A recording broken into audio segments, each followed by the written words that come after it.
नमस्कार, आप सभी का स्वागत है हमारे चैनल E2A यानी इंट्रेंस टू एकेडमिया में। आज हम लोग मेहरौली आर्कियोलॉजिकल पार्क आए हुए थे, तो हमने सोचा कि क्यों ना यहाँ की कुछ ऐतिहासिक इमारतों के महत्व और उसके बनाने वालों के ऊपर चर्चा की जाए। तो आज मेरे साथ रघुवीर है और हम लोग मेटकाफ बोट हाउस के सामने खड़े हैं।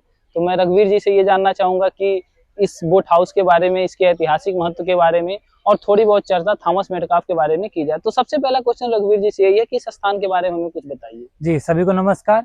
देखिए, जो मेटकाफ बोट हाउस है, इसको थॉमस मेटकाफ ने बनाया था समय। तो थॉमस मेटकाफ के बारे में पहले बता दूं, ये दिल्ली के रेजिडेंट थे, जो कि मुगल दरबार में कंपनी के जो रेजिडेंट हुआ करते थे, जो कि राजनीतिक एवं प्रशासनिक गतिविधियों को देखते थे। क्योंकि मुगल दरबार उस समय अपने अंतिम स्टेज में था, तो कंपनी ये चाहती थी कोई उसकी निगरानी करता रहे। तो वो अंतिम रेजिडेंट में से एक थे। हालांकि उनके बाद एक और रेजिडेंट हुए, लेकिन वही प्रमुख रेजिडेंट थे, जो कि 1835 से 1853 तक रहे। फिर उनकी जो एक मौत हो जाती है एक बीमारी की वजह से। तो ये जो बोट हाउस है, जिसको आप बैकग्राउंड में देख रहे हैं, ये थॉमस मेटकाफ ने बनवाया था। उसके साथ ही साथ थॉमस मेटकाफ ने दो और भवन बनाए थे यहाँ पे दिल्ली में। तो एक जो है वो ओल्ड दिल्ली के सिविल लाइंस एरिया में है, जिसमें उनका परिवार रहता था। और जो दूसरा है, जिसको आप स्क्रीन में देख रहे होंगे, ये एक प्रकार से रिट्रीट हाउस का काम करता था। जैसे आपको पता है, दिल्ली में गर्मी बहुत ज्यादा होती है, तो गर्मियों के मौसम में यहाँ पे ये जो एरिया है साउथ दिल्ली का, वो हमेशा से हरा भरा रहा है। तो यहाँ पे थोड़ा सा आराम उनको मिलता था, और इसी वजह से ये बोट हाउस भी था। यहाँ पे पानी भरा रहता था, तो थोड़ा सुकून रहता था। तो उसी में आके वो आराम करते थे। और दूसरा कारण एक और था इस भवन का निर्माण करने का, क्योंकि गर्मियों के समय में जो यहाँ पे जफर महल है, वहां पे बहादुर शाह जफर भी निवास करने आया करते थे। तो एक प्रकार से जो एक रेजिडेंट का फर्ज होता था कि बहादुर शाह जफर क्या कर रहे हैं, जो बादशाह क्या कर रहे हैं, उसमें निगरानी वो करते रहे। तो इसलिए भी ये भवन काम आता था। तो कहीं ना कहीं आपके कहने का मतलब ये है कि जैसे जो इंग्लिश ईस्ट इंडिया कंपनी थी, जब वो पैरामाउंसी पे आती है, एक तरीके से सर्वोच्च सत्ता बनती है, तो जितने भी इम्पोर्टेंट भारतीय राजा महाराजा थे, चाहे वो ग्वालियर हो गया, हैदराबाद हो गया, हर जगह अपने रेजिडेंट रखते थे। उसी तरीके से उन्होंने दिल्ली में भी 1857 की क्रांति के पहले एक रेजिडेंट रखा, और उन रेजिडेंटों में थॉमस मेटकाफ महत्वपूर्ण थे। और थॉमस मेटकाफ चूंकि उस परंपरा से थे कि रेजिडेंट का दोहरा काम होता था। एक होता था कि बादशाह को, चूंकि बादशाह के पास एक्चुअल पावर नहीं थी, तो बादशाह को दैनिक प्रशासन में सहायता देना। उसके साथ साथ बादशाह करता क्या है, कहीं वो अंग्रेजों के खिलाफ कोई काम न कर दे, उसको जो है एक तरीके से उस पे निगरानी वगैरह रखने का भी काम वो करते। और थॉमस मेटकाफ ऐसा नहीं था कि कोई पैरासूट कैंडिडेट थे, उनको बाहर से इंडिया, वो चूंकि इंडियन सिविल सर्वेंट थे, ऐसा नहीं था कि वो बाहर से आए उनको तुरंत नियुक्त कर दिया गया। वो दिल्ली में 1813 से रह रहे थे। वो दिल्ली के संस्कृति से, दिल्ली के वातावरण से, यहाँ की राजनीति से, मुगल दरबार से बहुत वाकिफ थे। इसलिए कंपनी ने एक बहुत ही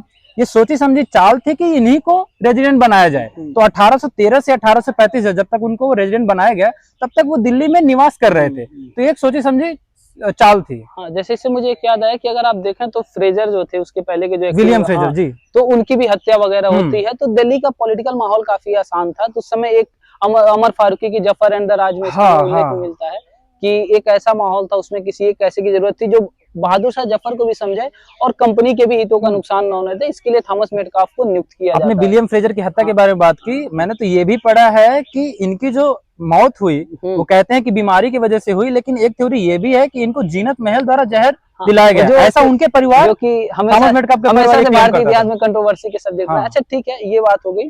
इसके अलावा मैं एक दो चीजें और भी जो कि आपने कही तो याद दिला, जैसे जो थॉमस मेटकाफ रहे थे कि बहादुर शाह जफर के बाद मुगलिया सल्तनत का स्वरूप कैसा हो, उसके जो शहजादे होंगे वो मुगल बादशाह बनेंगे तो उनके अधिकार क्या होंगे, क्या उनको लाल किले में रहना चाहिए कि नहीं रहना चाहिए, उनका एरिया क्या होगा, उनको पेंशन कितनी मिलेगी, इन सारी चीजों में जो नेगोशिएशंस होते थे, जो आगे चल के मुगल बादशाह की प्रेस्टीज वगैरह के हानि पहुंचाते हैं। और मुगल बादशाह कहीं ना कहीं सोचते हैं कि हम 1857 में आए, तो कहीं ना कहीं एक नेगोशिएशन में भी थॉमस मेटकाफ एक महत्वपूर्ण आदमी थे। दूसरा क्वेश्चन ये है कि आपने बात की कि काफी सारी उनकी सांस्कृतिक उपलब्धियां भी थी, कई सारे उन्होंने ऐसे भी काम किए जिससे हमें इतिहास के बारे में जानकारी मिलती है। तो कुछ अगर आप पेंटिंग्स वगैरह के बारे में बात कर सके तो। हाँ, तो अगर पेंटिंग्स की बात करें तो उनको पेंटिंग्स करवाने का, उनको संरक्षित रखने का बहुत बड़ा शौक था। मैंने पढ़ा है कि जो टाउन हाउस है, जो मैंने सिविल लाइंस के घर के बारे में बात किया, वहां पे करीब 20,000 किताबें और कई सारे जो फोलियो थे, जो दिल्ली के आर्किटेक्चर से, मॉन्यूमेंट से, उनको पेंटिंग करवाया था उन्होंने दिल्ली के कलाकारों से। और उनका एक फोलियो बना करके उन्होंने अपनी बेटी को भी भेजा था 1844 में। तो वो जो फोलियो है वो आज भी ब्रिटिश लाइब्रेरी के पास में है। यदि आप उस फोलियो में देखेंगे तो तत्कालीन समय की तमाम दिल्ली की इमारतें उसमें चित्रित हैं। और थॉमस मेटकाफ खुद उनके बारे में एक विस्तृत वर्णन लिख के अपनी बेटी को भेज रहे हैं।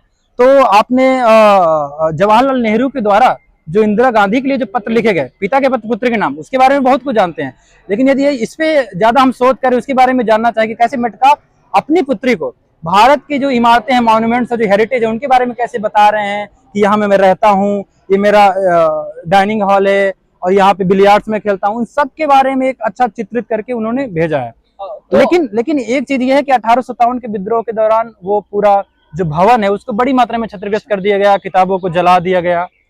जी, जैसे आज भी हम देख पा रहे हैं कि जो आप कह रहे थे कि कुली खां का मकबरा है, उसका एक्सटेंसिव का हाँ। एक्सटेंशन वगैरह कराया था, इस तरीके से हम देखें तो आज भी एक्सटेंशन मौजूद है, वहाँ पे कैफे स्टोन वगैरह है, बिल्कुल तो बिल्कुल शायद ये उसी समय क्षतिग्रस्त हुए होंगे। बिल्कुल बिल्कुल।